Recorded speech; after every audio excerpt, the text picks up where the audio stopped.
সাল্লাল্লাহু আলাইহি সাল্লাম যখন কালেমার দাওয়াত দেওয়া শুরু করছে, মক্কাতে রাসূলের শত্রু শুরু হয়েছে। কারণ তখন আরো কিছু দল আছিল, দ্বিতীয়বাদী, তৃতীয়বাদী, বহুবাদী। দ্বিতীয়বাদী মানে দুই খোদায় বিশ্বাস, তৃতীয়বাদী তিন খোদায় বিশ্বাস, বহুবাদী বহু খোদায় বিশ্বাস। এই তিন দল তখন তাদের ধর্ম প্রচার করত। আর রাসূল যখন হঠাৎ করে বলল লা ইলাহা ইল্লাল্লাহ, আল্লাহ ছাড়া কোনো মাবুদ নাই, আর মুহাম্মাদুর রাসূলুল্লাহ সাল্লাল্লাহু আলাইহি ওয়াসাল্লাম, আমি আল্লাহর বান্দা এবং রাসূল, আমাকে তোমরা মুহাম্মদ বলবা না, আমাকে তোমরা রাসূলুল্লাহ বলবা। ওই তিন দল তারার কিন্তু ধর্ম এক না, ধর্ম ভিন্ন। খ্রিস্টান, ইহুদি, মূর্তি পূজারী, ধর্ম কি তিনটা এক না তিন রকম? কিন্তু দেখবেন মুসলমানকে দমানোর জন্য তিন দল এক হয়ে যাবে, কিন্তু চিরসত্য। আজ থেকে 1400 বছর আগে চিন্তা করেন, 1400 বছর আগে এরা তিন দল, ধর্ম তিন দল, কোনো সমস্যা নাই। কিন্তু রাসূল যখন এক আল্লাহর দাওয়াত দিল তো তিন দলে হয়ে গেছে, এক হয়ে মুহাম্মদকে থামা। 1400 বছর পরে দেখলাম হিন্দু, খ্রিস্টান, বৌদ্ধ এরা এক প্ল্যাটফর্মে থাকে, এরা সুরে সুরে মতল ভাই, কিন্তু ইসলামের ক্ষেত্রে এক হয়। বোঝা গেল এরা মূলে গুড়া সব এক। এই জন্য ইসলামের প্রতি তাদের একটা বিদ্বেষ। দেখছেন না কিছুদিন আগে ওই যে ইসকন এরার সাথে দেখবেন খ্রিস্টান এক হইছে, ইহুদি এক হইছে, হিন্দুবাদীরা এক হইছে, সব মিলিয়া মুসলমান করছে। এটা হলো রাসূলুল্লাহ। এগুলা মূলে হইল সবগুলা বেঈমান, এটার সব গুড়া এক জায়গা। রাসূল সাল্লাল্লাহু আলাইহি সাল্লাম একত্ববাদী খোদার দাওয়াত দেই, তিন দল গেছে এক হয়ে এক হইয়া কয় মক্কা নগরীতে আমরা কালেমার দাওয়াত দিতে দিব না, আমরা বাপ দাদা পূর্বপুরুষ থেকে আমরা দাওয়াত দিয়ে আসতেছি, নতুন করে সে দাওয়াত দিবে এটা তো মেনে নেওয়া যায় না। রাসূলের বিরুদ্ধে তিন দল মিলে আন্দোলন শুরু করছে। আন্দোলন বহু করছে, মিছিল মিটিং যা আছে সব করছে, কিন্তু রাসূলকে আঘাত করতে পারছে না। কেন? সাসাসি সর্দার আবু তালেব পাওয়ারফুল নেতা, এই নেতার ভয়ে রাসূলকে কেউ ডাইরেক্ট আক্রমণ করে না। গেল একজন। দুই নাম্বার হলো রাসূলের আরেকজন গার্জিয়ান ছিল। আবু তালেব তো রাসূলের একজন গার্জিয়ান, আরেকজন ছিল রাসূলের নিজের স্ত্রী আম্মা জান খাদিজা রাদিয়াল্লাহু তাআলা। উনি মহিলা আবার নবীর স্ত্রী, কিন্তু আবার গার্জিয়ান। গার্জিয়ান কিভাবে? মক্কাতে খাদিজার সামনে দাঁড়াইয়া কোনো বেঈমান কথা বলতে পারছে না। দেন জানি কেন সুবহানাল্লাহ আসেনি কোন সময় পানা না। আপনার এলাকার বিষয় আমি জানি না, তো মরে গেল তো বলতে পারে সিস্টেম আমি জানি না।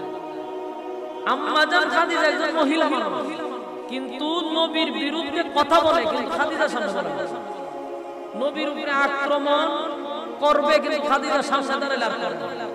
প্রশ্ন হলো খাদিজার এত ডরায় কেন? এর কয়েকটা কারণ আছে। কারণ হলো কয়েকটা গুণে গুণান্বিত হইলে মানুষ সমাজে তারা সবচেয়ে বেশি সম্মান পায়। যেমন একটা গুণ হইল যদি লোকটা উচ্চ শিক্ষিত হয়। দুই নাম্বার হলো শিক্ষিতর সাথে যদি তার বংশীয় মর্যাদা থাকে, মানে ভালো বংশের যদি হয়। তিন নাম্বার হলো লোকটার যদি টাকা পয়সা থাকে, লোকটার যদি টাকা পয়সা থাকে। চার নাম্বার হলো যদি লোকটা দেখতে একটু সুঠাম দেহের অধিকারী হয়। এই গুণে গুণান্বিত হইলে মানুষ এমনি তারা সম্মান করে। খাদিজা এক নাম্বার হলো উনি শিল্পপতি ছিল, টাকা। দুই নাম্বার হলো উনি শিক্ষিত ছিল তখনকার যুগে। তিন নাম্বার হলো উচ্চ বংশের সম্ভ্রান্ত পরিবারের মহিলা ছিল। চার নাম্বার হলো তখনকার বিশ্ব সুন্দরী ছিল। এই জন্য রাসূলকে কিছু বলতে গেলে খাদিজার সামনে সাহস পেত না। দুইজন গার্জিয়ান কালেমার দাওয়াত দিতে গিয়ে দুইজন মানুষ রাসূলকে অনেক হেল্প করছে। অন্তত পক্ষে যতদিন তারা বেঁচে ছিল মার খেয়েছে।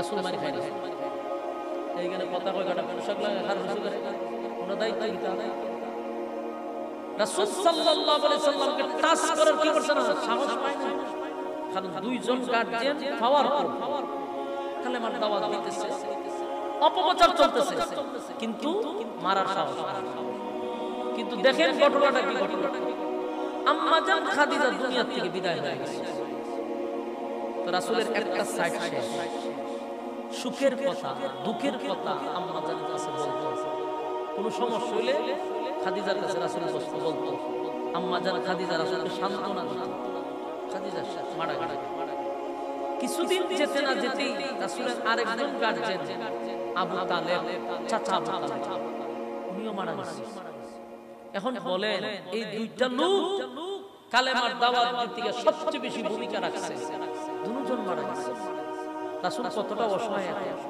কারণ আপন বলতে কেউ নাই যারা আছে তারা বিরোধিতা করে এখন কালেমার দাওয়াত দিবে মানুষ তো ডাইরেক্ট রাসূলের আক্রমণ করবে এই অবস্থা মক্কার পরিস্থিতি বেশি একটা ভালো না থমথমি অবস্থা রাসূল বুঝতে পারছে এখন কালেমার দাওয়াত দিতে গেলেই তারা আমার উপর আক্রমণ করবে আমার সাথীদের উপর আক্রমণ করবে আপাতত না হয় আমি মক্কাতে দাওয়াত দেওয়া বন্ধ রাখলাম দূরে কোথাও আমি ইসলামটা প্রচার করি পরে মক্কা ঠান্ডা হইলে পরে পরিস্থিতি নিয়ন্ত্রণে আসলে আবার দাওয়াত দেব বহু দূর পাড়ি দিয়া যায়েদ ইবনে হারেসা লইয়া তায়েফে গেছে মামার বাড়ি দুই বড় আশা হয়ে গেছে কালেমার দাওয়াত কিন্তু সেখানকার দুষ্ট পোলাপানগুলা ওখানকার দুষ্ট মানুষগুলা রাসূলের সাথে এত বাজে ব্যবহার করছে তারা রাসূলকে পাগল কইলা পাথর দিয়া ঢিল মারতে লাগছে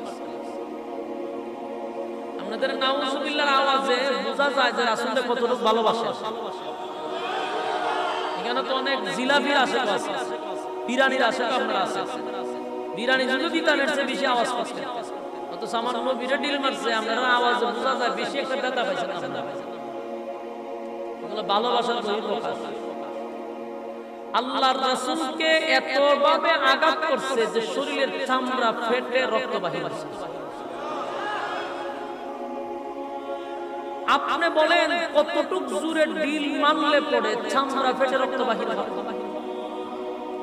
আল্লাহর রাসূলের শরীরে যেখানে মশা এবং মাছি বসা হারাম বসতো না ভুলেও রাসূলের শরীরে মশা মাছি সেই সুন্দর শরীরটার মধ্যে পাথর দিয়ে আঘাত করতে করতে সারাটা শরীর ফাটায় গেছে রক্ত শূন্য হয়ে গেছে রাসূল জমিনে বেহুশ হয়ে গেছে এরপরও দেখেন যখন রক্ত ঝরতেছে তারা বৃষ্টির মতো পাথর মারে আর রাসূল রক্ত নিয়ে ব্যস্ত যায়েদ ইবনে হারেসা বলে হুজুর পাথর মারতে জানে পাথর আটকায় না আটকায় রক্ত লইয়া ব্যস্ত আল্লাহ রাসূল কয় আমার রক্ত যদি জমিনে পড়ে জমিনে হুকুম দেওয়া লাগবে জমিনের মধ্যে কম্পন শুরু হয়ে যায় আর আমার রক্তের ওজন লোড তায়েফের মানুষ না বুঝলেও জমিন বুঝে তাই আমি চাই না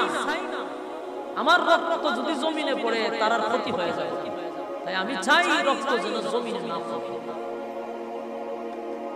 এই পরিস্থিতিতে রাসূলের কত মায়া এবং মহব্বত চিন্তা করে যারা পাথর মারতেছে এরারে বাঁচাইবার লাগি নবীর রক্ত মাটিতে পড়তে দেয় না শরীরের রক্ত নিজের শরীরে মিশায়া দিতেছে কাপড় দিয়ে মুছতেছে অন্যদিকে তারা পাথর মারতেছে এক পর্যায়ে রাসূল বেহুশ হয়ে গেছে বেহুশ অবস্থায় রাসূলকে দাঁড় করায় আবার পাথর মারছে একটা পর্যায়ে তারা যখন চলে গেছে জিবরাইল আলাইহিস সালাতু ওয়াস সালাম গজবের কিছু ফেরেশতা নিয়ে নবীর সামনে হাজির হইয়া পয়গম্বর আপনার রক্ত জমিনে পড়লে জমিনকে হুকুম দেওয়া লাগতো না জমিনের মধ্যে জালজালা শুরু হয়ে যেত ভূমিকম্প শুরু হয়ে যেত তাই আল্লাহ বলেন আমার বন্ধুর রক্ত আমি সহ্য করতে পারি না শুধু বন্ধুর অনুমতি চাই বন্ধু এই মুহূর্তে কি চায় সেটা আমাকে বলে দেবে ব্যবস্থা আমি আল্লাহ নিব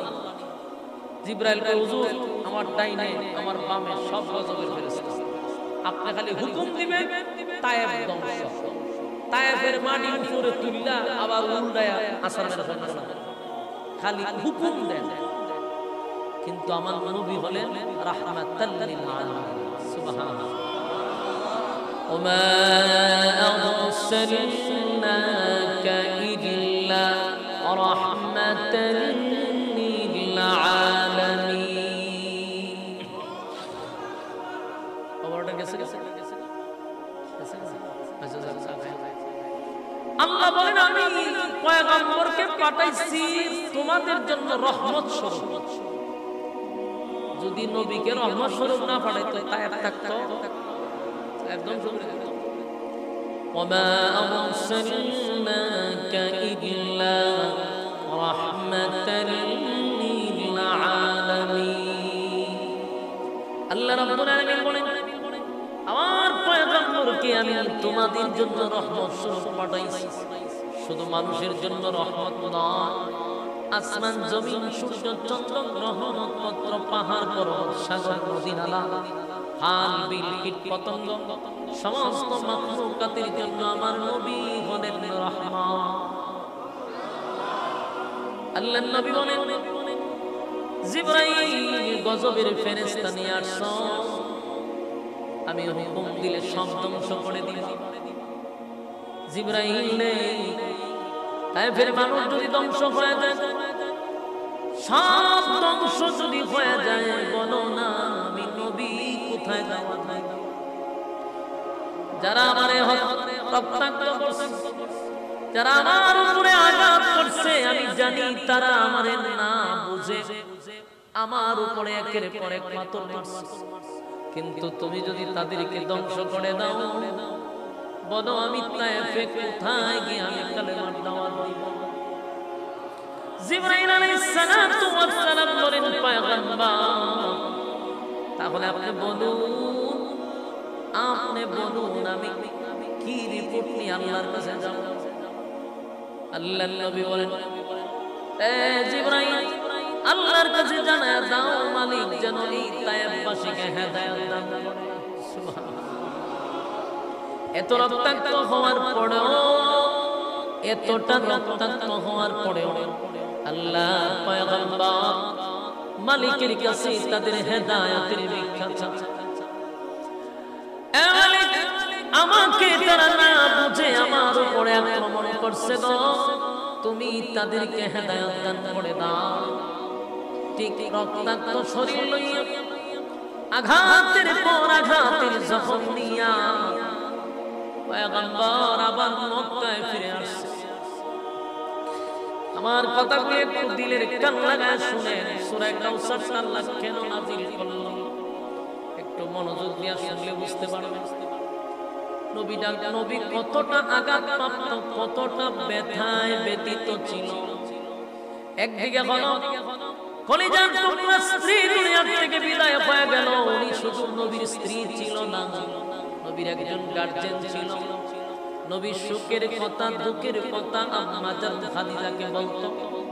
খাদিজা বুদ্ধিমতী একজন মহিলা ছিল, জ্ঞানী মহিলা।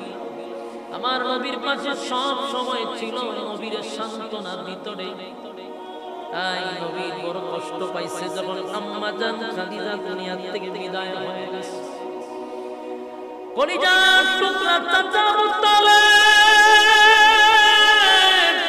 ছোটবেলা থেকে নবীর বাবা ছিল না আবু তালেব, সন্তানের মতো নবীর লালন পালন করছে। নিজে না খাইয়া আবু তালেব আমার নবীর মুখে খাবার তুলে দিছে। সন্তানদের জড়ায়া দইরা ঘুমায় নাই, আবু তালেব আমার নবীর জড়ায়া দইরা ঘুমায়। এতটা ভালোবাসতো আল্লাহর পয়গম্বরকে, যদি নবীর বিরুদ্ধে কেউ কথা বলতো আবু তালেব তরবারিটা লইয়া নবীর পক্ষে সবার সামনে দাঁড়ায়া যাইত। কি ভালোবাসার মহব্বত চাচা নবীরে করলো রে। কিন্তু সেই আবু তালেব দুনিয়া থেকে বিদায় হয়ে গেছে। নবীর রক্তাক্ত অবস্থায় তায়েফ থেকে ফিরে মক্কায় আসছে। মক্কায় আসার কিছুদিন যেতে না যেতে একে একে 4 জন কলিজার টুকরা সন্তান ছিল নবীর। 4টা ছেলে ছিল, 4 জন ছেলে ছিল। একে একে 4 জন ছেলে দুনিয়া থেকে বিদায় হয়ে গেছে। যুবক ভাইরা মুরব্বি বাবারা কথাগুলি খালি পয়েন্টগুলো ইয়াদ রাখবেন কেন কাউসার আল্লাহ নাজিল করলো কেন নবীর সান্তনা দিল শুধু কথাগুলি ফলো করেন তাহলে নাজিলের কারণটা আমাদের বুঝতে সুবিধা হবে দেখেন তো একটা মানুষ এটাকে কোনোভাবেই সহ্য করতে পারবে তার স্ত্রীও মারা গেল তার চাচাও মারা গেল নিজেও রক্তাক্ত আবার একে একে চারজন ছেলে দুনিয়া থেকে বিদায় হয়ে গেল বাবার কাছে সবচেয়ে বেশি বাড়ি হলো সন্তানের লাশ আর আল্লাহর হাবিব চারজন সন্তান দুনিয়া থেকে বিদায় হয়ে গেল নিজের হাতে সন্তানগুলোকে গোসল করাইলো সন্তানগুলোকে কাপড় পরাইলো কাপড় পরাইয়া নিজে জানাজা পড়াইয়া নবী নিজের হাতে কবরে রাখছে বাবা হইয়া চারজন সন্তানকে কবর রাখছে এটা সাধারণ কথা নয় বাবার দ্বারা এটা সম্ভব না কোন বাবা এটা সহ্য করতে পারে না একটা নিজেই রক্তাক্ত শরীরে এমন কোন জায়গা নাই পয়গম্বরের আঘাতের চিহ্ন নাই অন্যদিকে স্ত্রীও মারা গেল চাচাও দুনিয়া থেকে বিদায় হয়ে গেল চারজন ছেলে দুনিয়া থেকে বিদায় হয়ে গেছে চতুর্দিকে মা নবীর বিরুদ্ধে শত্রুর অভাব নাই গো একটা পর্যায়ে নবীজি এক বুক ব্যথা লইয়া কলিজা ফাটা বেদনা লইয়া বারাক্রান্ত মন নিয়া খানায় কাবার সামনে নবী বসে আছে নবীজি খানায় কাবার সামনে বসা এমনি নবীর কাছে খবর আসতেছে আল্লাহর পয়গম্বর আপনার সাহাবী খাব্বাবকে মারতেছে বেঈমানরা মারতেছে এই নিউজ আসছে খাব্বাবরে মারতেছে বেলালরে মারতেছে বলুন তো দেখি একজন নেতা যখন শুনে তার কর্মীদেরকে রাস্তাঘাটে মারধর করতেছে নেতার মনে কত কষ্ট আসবে আল্লাহর নবী খানে কাবার সামনে বসা সাহাবীরা বলে হুজুর আসার সময় দেখছি বেলালের বুকে পাথর লাগছে হুজুর আসার সময় দেখছি খাব্বাবরে গরম কয়লার মধ্যে শোয়া রাখছে ওগো নবীজি আপনার কর্মীদেরকে যেখানে পায় সেখানে মারেন যেখানে পায় সেখানে মারেন আল্লাহ বলার অপরাধে হযরত বেলালের জিহ্বার মধ্যে একটা পেরাক মেরে দিয়েছে নাউজুবিল্লাহ বাড়ি দিয়া বলুন সাহাবীরা কি ঈমান ছাইরা দিয়েছে কথা কয় না আমাদের সমাজে 5 টাকার কাছে ঈমান বিক্রি করে রে এক কাপ চা খাওয়ার জন্য ঈমান নষ্ট করে আমাদের ঈমান এত দুর্বল এত দুর্বল এত দুর্বল আমরা 5 টাকার কাছে ঈমান বিক্রি করে দিই সাহাবীদের ইতিহাস বেশি বেশি করে পড়বেন ঈমানের জজবা বেড়ে যাবে বাপ দাদাদের ইচ্ছা কম পড়বেন পড়বেন সাহাবীদের জীবনী ঈমানি জজবা বেড়ে যাবে সাহাবীরা ঈমান ছাড়ে না ঈমান ছাড়ে নাই ঈমান ছাড়ে নাই আল্লাহ বলার অপরাধে জিহ্বার মধ্যে পেরাক মারছে ঈমান ছাড়ছে কত সাহাবীদেরকে উলঙ্গ পড়াইয়া ঘর থেকে বাহির করে দিছে ঈমান আনার অপরাধে কত নির্যাতন আল্লাহর নবীর একজন সাহাবী কালেমা পড়ছে ঈমান আনছে ঈমান আনছে ঈমান আনার অপরাধে তার উপরে এত নির্যাতন নবী তার নাম রাইখা দিয়েছে আব্দুল্লাহ এই লোকটার নাম ছিল আব্দুল উজ্জা কালেমা পড়াইয়া নবী বলছে তোমার নাম আজকে থেকে আব্দুল্লাহ আব্দুল্লাহ নবী নাম রেখে দেওয়ার পরে লোকটা কালেমা পড়ে ঈমান আনছে চলে গেল তার বাড়িতে কিন্তু খবরটা পৌঁছে গেছে উজ্জা কালেমা পড়ছে আব্দুল উজ্জার বাবা তখন ডাক দিয়া কয় শুনছি তুমি নাকি কালেমা পড়ছো হয় পড়ছো তুমি জানো এর পরিণাম কি হতে পারে জানি কি হবে আমার বাড়ি থেকে তোমাকে বাহির করে দেওয়া হবে এই সম্পত্তির ভাগ তোমাকে দেওয়া হবে না।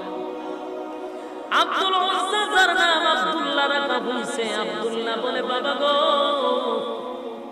এমন এক ঈমান আমি গ্রহণ করছি, এমন এক নিয়ামত আমি পাইছি, এই নিয়ামতের কাছে তামাম পৃথিবী বিক্রি করলেও তার সমান হবে না। ঈমান রাখার জন্য আপনার সম্পদ কেন, আপনার সম্পত্তি কেন, তামাম পৃথিবী যদি আমার ছেড়ে দিতে হয় আমি না ছেড়ে দিতে রাজি। কিন্তু বাবা স্পষ্ট ঘোষণা, আমি কালেমা ছাড়ব না। বাবা বুঝতে পারছেন ছেলে তো কালেমা ছাড়ছে, তাই শুরু করছে নির্যাতন। মারতে মারতে মারতে এমন আঘাত শুরু করছে, গাছের সঙ্গে বেঁধে তারে বেদুর মারধর শুরু করছে। মারতে মারতে রক্তাক্ত করে দিছে। তারপরও বলছে কালেমা ছেড়ে দে, বাপ দাদার ধর্মের মধ্যে সুস্কালি মারিস না। আব্দুল্লাহ কয় জীবন চলে যেতে পারে কিন্তু ঈমান ছাড়ব না। এবার তার বাবা এটাও বুঝতে পারছে মারলেও ছেলে কালেমা ছাড়বে না, তাই আবার বলছে তাহলে আমার বাড়ি থেকে বাইরে হবে। আব্দুল্লাহ হাসি মুখে বলল বাবা তাহলে এটাই ভালো, আপনার বাড়ি থেকে আমি চলে যাব। বাবা বুঝতে পারছে বিদায় করে দিলেও চলে যাবে কিন্তু কালেমা ছাড়বে না। আবার ডাক দিয়ে আনছে, তোর শরীরে যে কাপড় আছে এগুলো কার দেওয়া? আপনার দেওয়া। তাহলে আমার দেওয়া কাপড়গুলি খুলে উলঙ্গ অবস্থায় এখান থেকে বাহির হবি, এক টুকরা কাপড় তোরে দিয়া দিব। বাবার নিয়ম ছিল শরমে লজ্জায় হতবা সে বাড়ি থেকে বাহির হবে না, কিন্তু ঈমানের কাছে তো কোনো কিছু তাই হয়। আব্দুল্লাহ বলে বাবা গো, শরমে লজ্জায় মনে করছি ঘর থেকে বাহির হব না, আমি যে ঈমান আনছি ঈমান ছাড়তে রাজি না। কাপড়টা খুলে উলঙ্গ হয়ে গেছে, লজ্জাস্থানে ধরে মাকে ডাক দিয়ে বলে মা গো, ও মা, বাড়ি ঘর বাড়ি ছেড়ে সম্পত্তি ছেড়ে সব ছেড়ে দিয়ে আমি চলে যাব, আর কোনদিন তোমাদের দ্বারে আসবো না, কিন্তু একটা টুকরা কাপড় দাও আমি যেন লজ্জাস্থানটা ঢেকে আমি একটু সামনে আগাইতে পারি। মা ভয়ে কাঁপতেছিল, কারণ তার বাবা একটা জানে। মা কাপড় দিতে চাইছে না, ছেলে কাঁদতেছে, অন্তত পক্ষে লজ্জাস্থানটা আমি ডাকি। মা আমি মানুষের সামনে কেমনে যাই, একটা টুকরা কাপড় দেন আমি লজ্জাস্থানটা ডাকি। মা ছোট্ট একটা কাপড় দিছে, ওই কাপড়টা দিয়া লজ্জাস্থানটা ডেকে মদিনার ভিতরে মসজিদে নববীর পাশে গিয়ে দাঁড়াইছে। দিনের বেলা না রাত্রে গেছে, দিনের বেলায় গেলে মানুষ দেখবে, তাই রাত্রে গিয়ে নবীর হুজুর আর শরীফের সামনে দাঁড়ায় আছে। সারা রাত দাঁড়ায় আছে গো, আমার নবীর একটা বারের জন্য ডাক দেয় না। প্রচন্ড শীত, প্রচন্ড ঠান্ডার মধ্যে উলঙ্গ অবস্থায় শরীরে কোনো কাপড় নাই দাঁড়ায় আছে। আল্লাহর নবী যখন তাহাজ্জুদের নামাজের জন্য দাঁড়াইল, এমনি তাকায়া দেখে নবীর হুজুর আর শরীফের সামনে একটা লোক দাঁড়ায় আছে, শরীরে কোনো কাপড় নেই। আল্লাহর নবী বলেন কি ব্যাপার, এখানে একটা মানুষ উলঙ্গ হইয়া দাঁড়ায় আছে, তোমার বাড়ি কোথায়, তোমার ঘর কই, তোমার নাম কি? হুজুর অন্ধকারে মনে হয় আমার আপনি চিনেন নাই গো, গতকালকে আপনার কাছে কালেমা পড়ে আমি ঈমান আনছিলাম, আমার নাম ছিল আব্দুল উজ্জা, আপনি আমার নাম রাখছেন আব্দুল্লাহ, আমি সেই আব্দুল্লাহ। আল্লাহর নবী বলেন আশ্চর্যের ব্যাপার, তোমার বাবা বড় ব্যবসায়ী, তোমার টাকার অভাব নাই, তাহলে তুমি কেন কাপড় ছাড়া আমার সামনে দাঁড়ায় আছো? বলে হুজুর কালেমার অপরাধে আমার বাবা আমার এই এত ভাবে মারধর করছে, রক্তাক্ত করে দিয়েছে গো নবী, তারপরও কালেমা ছাড়তে রাজি না, তাই আমার আমার বাবা আমারে উলঙ্গ করে দিয়েছে, আমি যেন শরমে লজ্জায় আপনার কাছে না আসি। কিন্তু আমার ঈমান আমারে ঘরে থাকতে দেয় নাই। আপনি নবীর সামনে আইসা দাঁড়াইছি, আমার কলিজাটা নবী ঠান্ডা হয়ে গেছে। আল্লাহর নবীর শরীরে একটা চাদর ছিল রে, নবীর জুব্বাটা আব্দুল্লাহরে পড়ায়া দিছে। চিৎকার দিয়া কোন সুবহানাল্লাহ। এই নবীর জুব্বার কত দাম, আমার নবীর জুব্বার কত দাম, কত দাম। নবী যখন তার শরীরের জুব্বাটা আব্দুল্লাহরে পড়ায়া দিল, আব্দুল্লাহর দাম বেড়ে গেছে। কারণ যে কোনো মানুষ নবীর জুব্বা পায় না, নবীর জুব্বা পাইয়া তার দামি হয়ে গেছে। সেই আব্দুল্লাহ ঈমান ছাড়লো না, ঈমান ছাড়লো না। আর আমরা 5 টাকার কাছে ঈমান ছেড়ে দিয়েছি। লাঙ্গল মার্কায় যদি জিগায় বুট করে দিবি, হয় বুট তো আপনারই দিন, তখন একটা চা এক চা খায়া হয় আপনারই দিবি। কিছুক্ষণ পরে যখন নৌকায় সে জিগায় বুট করে দিবি, কখনো সিদ্ধান্ত হয়েছে যখন চা খাওয়ায় হয় বুট আপনারই দিবি। দান এসে না কয় বুট করে দিবি, কোন সিদ্ধান্ত হয়েছে। যখন আবার তারে চা খাওয়ায় হয় বুট তো আপনারই দিবি। একটা বুট কয়জনে দিব, এর ঈমান আছে। 5 টাকা চার কাছে আমরা ঈমান বিক্রি করি। সকালে ঈমান লইয়া ঘর থেকে বাহির হইলে বিকালে ঈমান লইয়া ঘরে ফিরতে পারি। সাহাবায়ে কেরামদের ঈমান আর আমাদের ঈমান একটু ভালো করে খেয়াল করে দেখেন। এই জন্যই তো তারা দুনিয়ার জমিনে জান্নাতের সার্টিফিকেট পেয়েছে। দুনিয়াতে একটা জান্নাতের সার্টিফিকেট এমনি এমনি নয়, ঈমানের পরীক্ষা দিয়া পাস করছে। আল্লাহর নবীর কাছে খবর আসছে, হুজুর আপনার সাহাবীদেরকে যেখানে পায় সেখানে মারে, যেখানে পায় সেখানে মারে। নবী গো, খাব্বাবরে দেখছি জ্বলন্ত কয়লার মধ্যে শুয়ে রাখছে নবী, চামড়াগুলি খসে খসে জমিনে পড়তেছে, বরদাস্ত করা যায় না নবী। হযরত বেলালের বুকে পাথর, আবার বেলাল আল্লাহ বলার অপরাধে জিহ্বাটার মধ্যে একটা পেরাক মাইরা রাখছে, জিহ্বা টান দিয়া ধরতে পারে। বলুন একজন নেতা যদি এই কথা শুনে তার কর্মীরা জায়গায় জায়গায় মার খায়, একজন নেতা কতটুকু কষ্ট পায়। আপনারা শুধু ইয়াদ রাখবেন, নবীর স্ত্রীও মারা গেল একই সময়ে, কিছুদিনের ব্যবধান। চাচাও মারা গেল, একে একে 4 জন ছেলে বালেগ হওয়ার আগেই মারা গেছে। আবার চতুর্দিক দিয়া নবীর কর্মীরা রক্তাক্ত, কত সাহাবীরা শাহাদাত বরণ করছে। এই আবু জাহেল, আবু লাহাব, উতবা, উতাইবা, মুগীরার নির্যাতনে তারা অনেক সাহাবীরা শাহাদাত বরণ করছে। নবী খানে আমার সামনে বৈশা বৈশা চিন্তায় আছে। এর মধ্যে আরেকটা খবর আসছে, একজন সাহাবী বলে, হুজুর আপনার আপন চাচি আবু লাহাবের বউ উম্মে জামিল, উম্মে জামিল মানুষের দ্বারে দ্বারে গিয়া আপনার বিরুদ্ধে অপপ্রচার করে গো নবী, আপনার বিরুদ্ধে অপপ্রচার করে, আপনারে আবেতার বলে গালি দেন। আল্লাহর নবীর আবেতার বলে গালি দেন।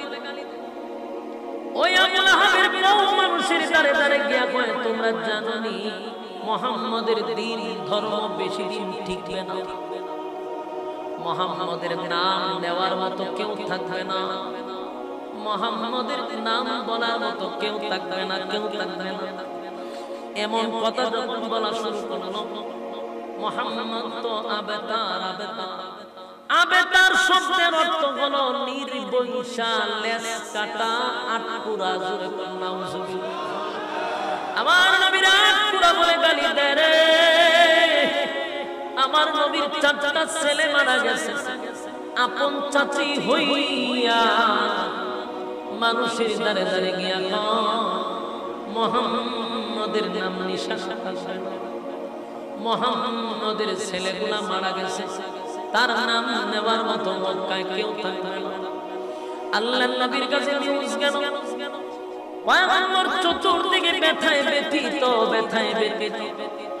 স্ত্রী মারা গেল, চাচা মারা গেল, সন্তান মারা গেল, কর্মীরা মাইর খায়। আবার আপন চাচি নবীর বিরুদ্ধে এত বড় একটা অপপ্রচার করতেছে। একটা পর্যায়ে নবী সহ্য আর করতে পারল না। নবীর চোখ দিয়া মুক্তার দানার মতো পানিগুলো টপ টপ করে পড়তেছে। আল্লাহ নবীর চোখ দিয়ে যখন পানি পড়ে,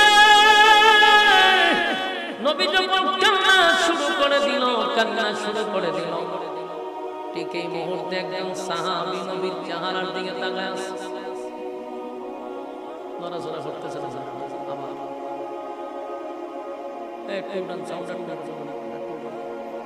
লইয়েন না আপনারা ভাও দিয়ে রাখবেন। আপনারা কি বিরক্ত লাগতেছে? আমার চরম পর্যায়ে বিরক্ত লাগতেছে, কিন্তু এরপর আমি বুঝাইতেছি না, কারণ আপনারা আমি বারবার বুঝাইতেছি। ভালো না লাগলে আস্তে করে আগে থেকে যাই, ওয়াজের মাঝখানে লড়াচড়া করে মানুষ না আর এখানে ভাষ্য জন্য হইতো। কিন্তু আপনারা যে বাপ্পা লইতেছে এটা অত্যন্ত কষ্টকর, দুঃখ লাগার কথা। আপনারা কেড়ে লড়াচড়া করতেছে, আপনারা কি বিরক্ত লাগতেছে? বিরক্ত লাগলে কোন আমার কোন সুবিধা নেই। আমার কথাগুলো একটু মনোযোগ দিয়ে শুনেন। সূরাটা আল্লাহ কেন নাযিল করলো, কেন নাযিল করলো? আমার নবী কতগুলা ব্যথায় ব্যথিত, কতগুলা ব্যথায় ব্যথিত।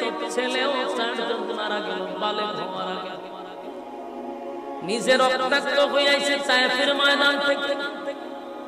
চাচা মারা গেল, চাচি মানুষের দাঁড়ে দাঁড়ে গিয়া নবীর বিরুদ্ধে আবে, তারা পুরা বলে নবীর গালি দেয়।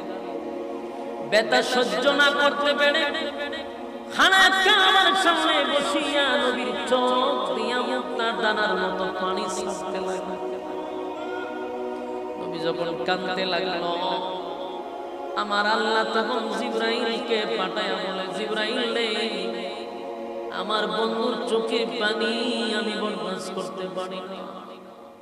বন্ধু কেন কাঁদলে, কেন কাঁদলে, কেন কাঁদলে, বন্ধু কেন কাঁদলে?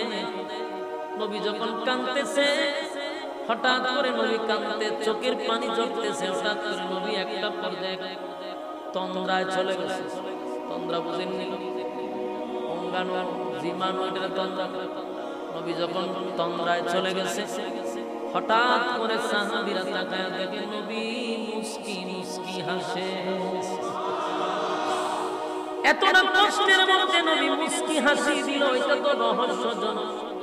একজন সাহাবী পাশ থেকে বলে, হুজুর বিয়াদব মাফ করুন, আপনার চোখ দিয়ে মুক্তার দানার মতো টপ টপ করে চোখের পানি পড়তেছিল, চতুর্দিকে আপনি ব্যথায় ব্যথিত, আপনি এতটা আঘাতপ্রাপ্ত, আমরা ভয়ে আপনার সামনে কথা বলার সাহস পাই না গো নবী। কিন্তু আপনি কান্নার মাঝখানে কেন মুস্কি হাসি দিলেন?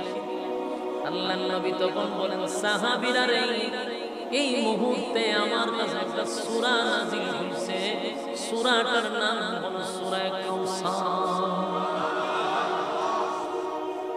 যুবক ভাইরা, এতক্ষণের আলোচনায় আপনারা কি বুঝলেন? এতগুলা কষ্টের পরে সূরাটা নাযিল হওয়ার পরে নবীজি মুস্কি হাসি দিছে। তাহলে বোঝা গেল এই সূরা নাযিলের পিছনে কোনো কারণ আছে না? আল্লাহর হাবিব অসংখ্য কষ্ট বুকে চাপা দিয়া চোখের পানিগুলা জড়াইতেছিল, কান্নার মাঝখানে একটা মুস্কি হাসি দিল। অবশ্যই কোনো কারণ আছে। আল্লাহর নবী কয়, এই মুহূর্তে আমার কাছে সূরা কাউসার নাযিল করছে। এই কাউসার নাযিল হইছে আমি নবীরে আনন্দ দেওয়ার জন্য, আমি নবীরে খুশি করার জন্য। এখন আপনাদের কাছে আমার প্রশ্ন, যদি শুরু থেকে মনোযোগ দিয়ে শুনেন তাহলে এখন বলেন তো দেখি, এতগুলা আঘাতের পরে এখন সূরাটা নাযিল করার কারণ কি? মাত্র 2 জনে আপনার মনোযোগ দেওয়া শুনছে। আল্লাহর নবীর কাছে এই মুহূর্তে সূরা নাযিল হইল, নবীও মুস্কি হাসি দিল, তার মানে সূরাটা নাযিলই হইছে নবীর আনন্দ দেওয়ার জন্য। আনন্দ কেন দিল? কেন প্রশ্নের উত্তর হলো এতগুলা ঘটনা যে আপনাদের সামনে বললাম, এই ঘটনা হলো চাচি বিরোধিতা করে, চাচা বিরোধিতা করে, আবার আরেক আপন চাচা দুনিয়ার থেকে বিদায় হয়ে গেছে। যেই চাচা ইসলামের ক্ষেত্রে, দ্বীনের ক্ষেত্রে নবীরে অনেক উপকার করছে, পাশে দাঁড়াইয়া কেউ বিরোধিতা করলে তরবারি লইয়া গেছে। পরিজার টুকরা স্ত্রী দুনিয়ার থেকে বিদায় হয়ে গেছে। সন্তান একজন দুইজন নয়, চারজন সন্তান বালেগ হওয়ার আগে দুনিয়ার থেকে বিদায় হয়েছে। তায়েফের ময়দানে নবীর শরীর থেকে এত পরিমাণ রক্ত মোবারক ঝরাইছে, নবী বেহুশ হইয়া জমিনে পড়ে গেছে। নিজে আঘাতপ্রাপ্ত, কর্মীরা জায়গায় জায়গায় কালেমা পড়ার অপরাধে তারাও আঘাতপ্রাপ্ত, তারাও মার খাইতেছে। সব জায়গায় নবী ব্যথায় ব্যতীত আঘাতপ্রাপ্ত হইয়া খানায় কাবার সামনে বৈশা যখন কান্দে, আল্লাহ তখন বলে, বন্ধু কেন কান্দে? আল্লাহ বলে, বন্ধু কেন কান্দে? নবী বলে, মালিক আমি কেন কান্দি? আপনি আমারে তামাম পৃথিবীর দায়িত্ব আমারে দিয়া পাঠাইলেন, শুধু মানুষের নবী তো আমারে বানালেন, আমারে জিনের নবী বানাইলেন, মানুষের নবী বানাইলেন, গাছের মাছের নবী বানাইলেন, আসমান জমিনের নবী বানাইলেন, কুল কায়নাতের নবী বানাইলেন, নবীদের নবী বানাইলেন, রাসূলদের রাসূল বানাইলেন। তামাম পৃথিবীর দায়িত্ব আমার মাথায় দিলেন, অথচ আমার মাও নাই, আমার বাবাও নাই, আমার চাচাও নাই। যেই চাচারা আছে তারা আমার বিরোধিতা করে। আল্লাহ জিগায়, বন্ধু তাহলে কান্দেন কেন? নবী উত্তর দিয়েছে, মালিক আমার স্ত্রী চলে গেছে, এই জন্য আমি কান্দি না। মালিক আমার চাচা আমারে সব সময় ইসলামের কাজে আমারে সাপোর্ট করত, চাচা আমারে 40 বছর প্লাস আমারে লালন পালন করছে, চাচা দুনিয়া থেকে বিদায় হয়ে গেছে, আমি এই জন্য কান্দি না। আমার শরীরের এমন কোন জায়গা নাই যেই জায়গা দিয়ে আমার রক্ত বাহির হয় না, চামড়া ফেটে রক্ত বাহির হয়েছে। আমার শরীরে আঘাতের চিহ্ন এখনো আছে, এই জন্য আমি কান্দি না, এই জন্য আমি কান্দি না। আমার একটা দুইটা নয়, চারটা ছেলের নিজের হাতে গোসল পড়াইলাম, নিজের হাতে কাপড় পড়াইলাম, কবরে রাখলাম, এই ব্যথায়ও আমি কান্দি না। তাহলে বন্ধু আপনি কেন কান্দেন? আল্লাহর নবী বলেন, মালিক আমি কান্দি, আমার আপন চাচি, আমার আপন চাচি উনি জানে আমার চারটা ছেলে দুনিয়া থেকে বিদায় হয়ে গেল, তায়েফের ময়দানে মার খাইলাম, স্ত্রী মারা গেল, চাচা মারা গেল, আমার এখানে কেউ নাই। আমার চাচির উচিত ছিল আমার সান্ত্বনা দেওয়া, মক্কার কোন মানুষ আমার সান্ত্বনা দিল না, কিন্তু উল্টা আমার নিজের আপন লোক মানুষের দ্বারে দ্বারে গিয়া কয় আমি নাকি আবেতার, আমি লেস কাটা নির্বিংসা। আল্লাহ আমার নিজের লোকগুলো আমার বিরোধিতা করে গো, সেই ব্যথা আমি মুহাম্মদ সহ্য করতে পারলাম না, তাই আমার চোখ দিয়া পানি পড়ে। আমার চাচি কেমনে গো মানুষের কাছে কয় আমি আবেতার। আল্লাহ কয়, বন্ধু কাঁদেন না, আপনার কান্না আমি আল্লাহ বরদাস্ত করি না, আপনি কাঁদেন না গো নবী, কাঁদেন না, কাঁদেন না, আপনার কান্না আমি বরদাস্ত করতে পারি না গো নবী। আমি আল্লাহরে যদি কেউ গালি দেয়, আমি আল্লাহ তার উপরে গজব বানাই না। কোন বান্দা যদি সকালে আল্লাহরে গালি দেয়, আমার আল্লাহ বিকালে তার জন্য খাবার রেডি রাখে। সকালে যদি আল্লাহরে কেউ গালি দেয়, বিকালে দেখবেন বান্দার খাবার রেডি। কথা হয় না? আল্লাহ কয় আমি গজব দিয়া কাউরে মারি না, ঠাডাও ফালাইয়া মারি না, কিন্তু আমার নবীরে যদি কেউ গালি দেয় আমি আল্লাহ বরদাস্ত করি না। আমার নবীরে কেউ গালি দিলে আমি আল্লাহ বরদাস্ত করতে পারি না। বন্ধু আপনারে আবু লাহাব গালি দিছিল, আমি আল্লাহ সূরা লাহাব নাযিল করে দাঁত ভাঙা জবাব দিয়া দিছি। আপনার বিরুদ্ধে আপনার চাচি আব্দুরা বেতার বলে গালি দিছে, প্রতিবাদ করার মতো মক্কা নগরীতে কেউ নাই গো, কেউ প্রতিবাদ করা লাগবে না, আমি আল্লাহই প্রতিবাদ করব। সুবহানাল্লাহ। এবার শুনেন, নবীরে খুশি করার জন্য, নবীরে আনন্দ দেওয়ার জন্য আল্লাহ সূরা কাউসার নাযিল করছে। নাযিল করে শুরুতে আল্লাহ বলেন ইন্না আ'তাইনাকাল কাউসার। আল্লাহ রাব্বুল আলামিন বলেন নিশ্চয় আমি আপনাকে কাউসার দান করলাম বন্ধু, আপনাকে কাউসার দান করলাম। আগে নবীজি আদম নবী 350 বছর কাঁদলো, আমি কাউসার দেই নাই। নূহ পয়গম্বর 950 বছর কাঁদছে, আমি কিন্তু কাউসার দেই নাই। বন্ধু ইব্রাহিম খলিলুল্লাহ আমার জন্য বারবার পরীক্ষায় উত্তীর্ণ হয়েছে, আমি তারে কাউসার দেই নাই। বন্ধু আপনার 4টা সন্তান আমি দুনিয়া থেকে নিয়ে গেছি, কলিজার টুকরা 4টা সন্তান আমি নিয়ে গেছি। বাবার মনে সন্তান দুনিয়া থেকে বিদায় হয়ে গেলে বাবার মনে যে একটা আঘাত লাগে। বন্ধু আপনার 4টা সন্তান নিয়ে আমি আপনার কলিজায় আঘাত দিছি, আর এই কারণে আপনার চাচি মানুষের কাছে গিয়া কয় আপনার নাম নিশানা জমিনে থাকবে, আপনার নাম বলার মতো কেউ থাকবে না। কিন্তু নবীগণ শুনেন, ছেলে নিলাম মাত্র 4 জন। জোরে কয়জন? 4 জন ছেলে আমি দুনিয়ার থেকে আপনার নিয়ে গেছি। যেই ছেলেগুলা থাকলে আপনার নামের ইজ্জত রক্ষা করত, আপনার বিরুদ্ধে কেউ কথা বললে তারাই তো প্রতিবাদ করত, আপনার বংশ তারা টিকায় রাখত।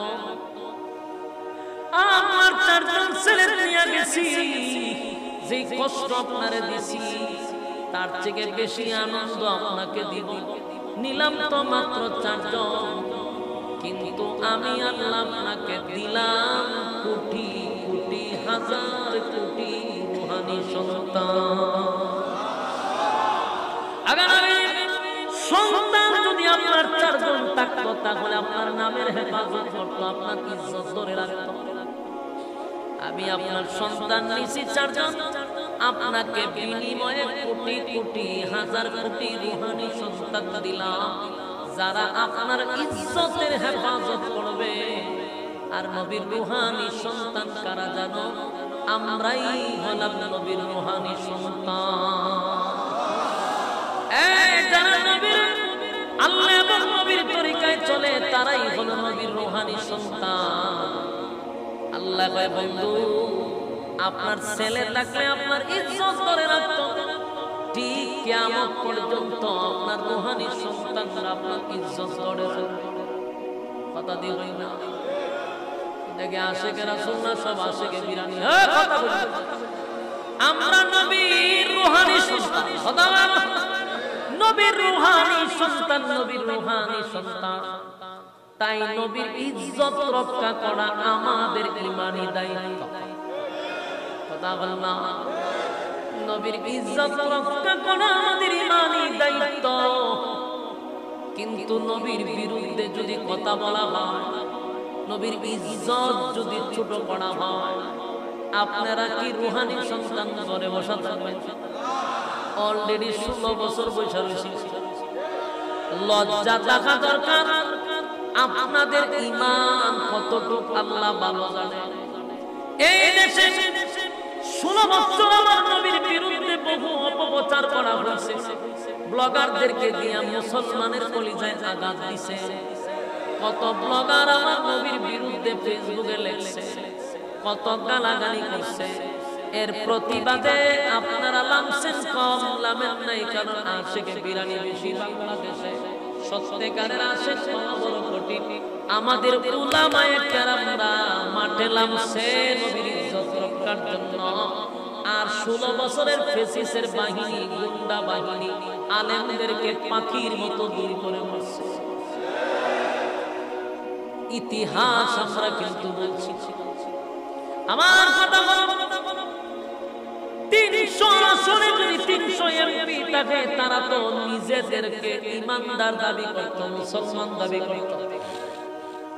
কারণ বাংলাদেশে রাজনীতি করতে গেলে মুসলমান নাম সারানো যায়, তাই তারা ধর্মটারে ব্যবহার করত। তারাই হলো ধর্ম ব্যবসায়ী, আলেমরা ধর্ম ব্যবসায়ী না। এদেশে যতগুলো রাজনীতি করে দেখবেন, ভোটের আগে ধর্মের বেশ ধর্ম ব্যবসা করে। এই অপবাদ দেয় আলেমদের। সরকারে মনে হয় সাবার দাস সব ফলায়। ভণ্ড বদমাশগুলি আলেমরা ধর্ম ব্যবসায়ী হয় কেন? জন্মের পর থেকে যে পাঞ্জাবি লাগাইছে, বয়স বুঝে রয়েছে পড়তে, মাদ্রাসায় দিয়েছে পড়তে গেছে, পাঞ্জাবি লাগাইতে আর তো বলছি না। দাড়ি যে শুধু উঠছি, এটা তার বেলিটে লাগাইছে। আমরা তো বেশ ধরে নিয়েছি শুধু নতুন করে বেশ ধরলেন হয় ধর্ম ব্যবসায়ী। আমরা জন্মের পর থেকে এটা লালন করে দাড়ি উঠছি না, বেলিট লাগাইছে, পাঞ্জাবি লাগাইছি, তোর করছি না। কিন্তু তোরা তো সারা বছর লেন কইয়া আড়স, বুড়ের সময় তোরা টুপি লাগা, পাঞ্জাবি লাগা, তোরা যে ধর্ম ব্যবসা করস, এই দেশের মানুষ ছোট থেকে বুড়া পর্যন্ত বুঝে লইছে। ভণ্ডামি এটা মানুষ বুঝে। বুড়ের আগে ভর্তি লাগায়, তসবিহ তোলা, আর নেতারা দেখবে টুপি লাগায়, ঠাকুর নিচে যায় জামা কইরা, এরপরে মসজিদে গিয়ে আল্লাহু আকবার। একজনের জায়গা করে স্যার আজানের টাইম হইছে না, হইছে না, কত ফিরে লাগাই ছবি তুলছে, ছবি তুলছে। এই যে ভণ্ডামি শুরু করে, এর ধর্ম ব্যবসা। 300 আসনে নবীর সব মুসলমানের দাবি নিয়ে বসছে, কিন্তু 16 বছর ব্লগাররা আমার নবীর বিরুদ্ধে লেখালেখি করলো, 16 বছর নাস্তিকরা আমার নবীর বিরুদ্ধে কথা বললো। একটারও ট্রাইব্যুনালে ফাঁসি দেওয়া হলো, একটারও বিচার করা হলো। আর যারা প্রতিবাদ করতে যায় তাদেরকে ফাঁকির মতো গুলি করে মারা। হ্যাঁ, এলো বাংলাদেশের 16 বছর। কিন্তু আপনাদের এটা উচিত জানা যে আমরা নবীর রূহানি সন্তান। কথা বলেন, আমরা নবীর রূহানি সন্তান। আমার নবীর বিরুদ্ধে যদি কেউ কথা বলে, রূহানি সন্তান হিসেবে নবীর ইজ্জত রক্ষার্থে যদি জীবন দিতে হয়, জীবন দিব ইনশাআল্লাহ। আর যদি নেক্সট টাইমে নবীর বিরুদ্ধে কেউ লেখালেখি করে, প্রশাসন দেখার সময় নাই, বিচার নিজের হাতে করব ইনশাআল্লাহ। নবীর দুশমনের বিচার প্রশাসনের দ্বারা দিয়ে লাভ নাই, কারণ ছাগল শিয়ালের কাছে মুরগি বাগি দিয়ে লাভ নাই। কথা বলছেন, সুরে সুরে মতল ভাই, কথা বুঝতেছেন? এই জন্য নবীর দুশমনের বিচার নবীর রূহানি সন্তানরা করবে, ঠিক কিনা? এটা খালি খেয়াল রাখবেন, কোনটায় খালি বাংলাদেশে ভাবমূর্তি নষ্ট করতে চায়, খালি খেয়াল রাখবেন। দাদার দেশে বিভিন্ন ইঙ্গিতে আকারে যারা ধর্মের মধ্যে আঘাত করে, এদেরকে চিহ্নিত করা দরকার। বলবেন যে আমরা নবীর রূহানি সন্তান, আমরা নবীর ইজ্জত রক্ষা করব ইনশাআল্লাহ। এই কথাকে আমি বুঝি না, আল্লাহ বুঝি। আল্লাহ নিজে বলে, আপনাকে আমি 4 জন সন্তান দিছি, কিন্তু রূহানি সন্তান দিছি, তারা আপনার ইজ্জত রক্ষা করবে ইনশাআল্লাহ। করব তো ইনশাআল্লাহ। এরপর আল্লাহ বলে, ইন্না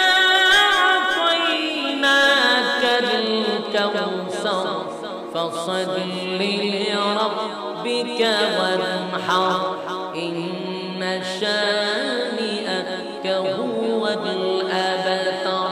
আল্লাহ রাব্বুল আলামিন বলেন, ইন্না আতাইনাকাল কাউসার, নিশ্চয়ই আমি আপনাকে কাউসার দান করলাম, কাউসার দান করলাম। নবী গো, কাউসার দান করব এমনটা বলি নাই, কাউসার দান করে দিছি। হাউজে কাউসার এত দামি, এত দামি, এত দামি, এত দামি। এই হাউজে কাউসারের পানি যদি কেউ একবার পান করে, 50,000 বছরের ভিতরে পানির পিপাসা লাগবে না। এই পানি আমার নবীর আল্লাহ দান করছে। হাসরের মাঠে কোন নবী হাউজে কাউসারের পানি পান করাবে না। আমার আপনার নবী উম্মতকে এক পেয়ালা পানি পান করায়া দিবে। যারা পানি পান করবে তাদের এক অবস্থা, যারা পানি পান করবে না তাদের আরেক অবস্থা। পানি পান করলে চিরস্থায়ী শান্তি, পানি পান না করলে উপায় থাকবে না। আল্লাহর নবীর হাতে সেই দায়িত্ব দেওয়া হবে, আমার গুনাহগার উম্মতকে এক পেয়ালা পানি পান করায়া দিবে। নবীর বরকতি হাতের পানি পান করায়া দিবে।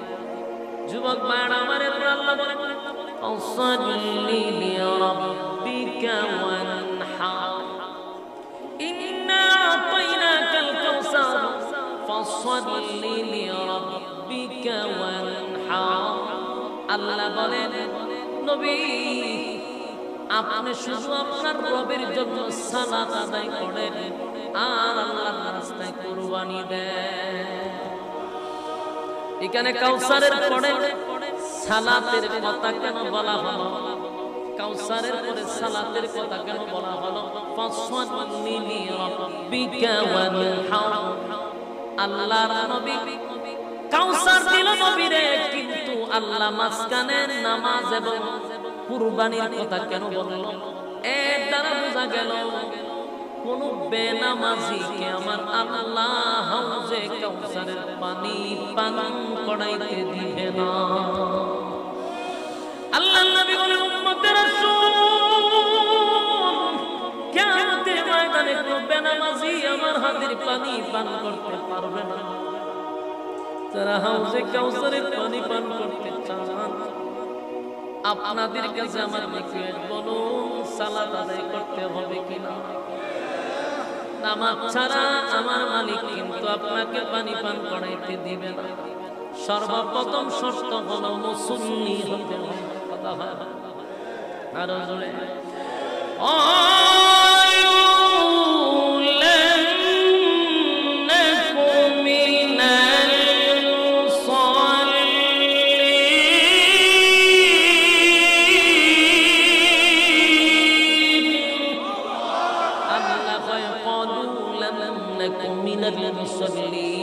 দুনিয়ার জমিনে যারা মুসল্লি ছিল তারাই হাসরের মাঠে শাফায়াত পাবে।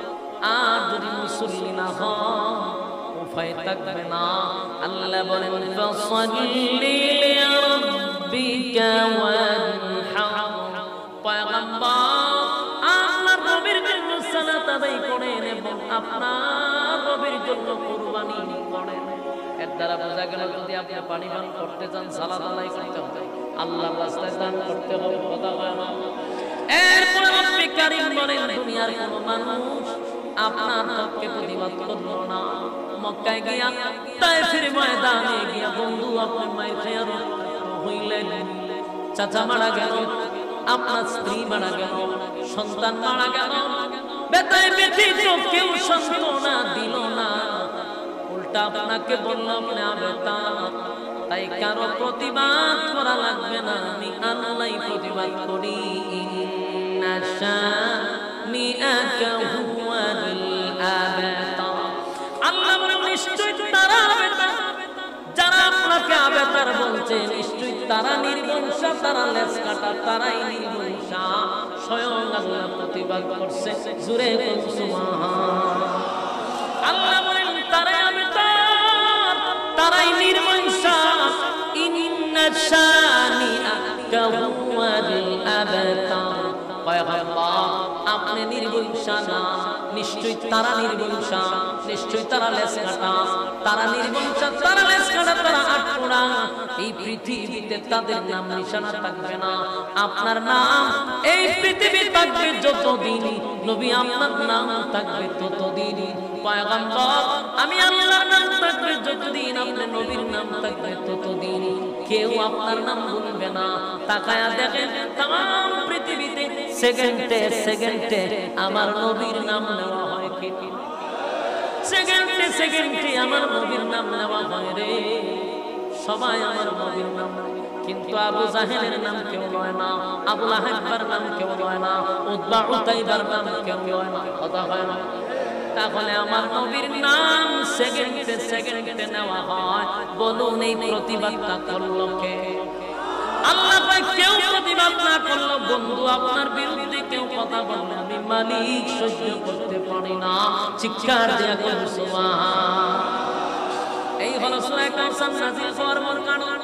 নবী সবচেয়ে বেশি ব্যথায় ব্যথিত ছিল, তাই আল্লাহ একে একে নবীরে খুশি করছে, আনন্দ দিছে। জোরে বলুন সুবহান। এই হলো সূরা কাউসার নাযিলের মূল কারণ। আপনারা এতক্ষণ মৌমাছির মতো শুনছিলেন, আল্লাহ আপনাদেরকে আমাকে বলনেওয়ালা শুননেওয়ালা উভয়কে সহি আমল করার তৌফিক দান করুন। সকলে বলে আমিন। শুধু আব্দুর রক্কাতের মাঝখান থেকে যেন মানতে আযান না বোঝা যায়, মাঝখান থেকে দুইটা করে শোনাচ্ছি। আওয়াজ বাড়ান, আরো বাড়ান, আরো বাড়ান, এখন বাড়ান, বাড়ান। হাইয়া আলাস সালাহ।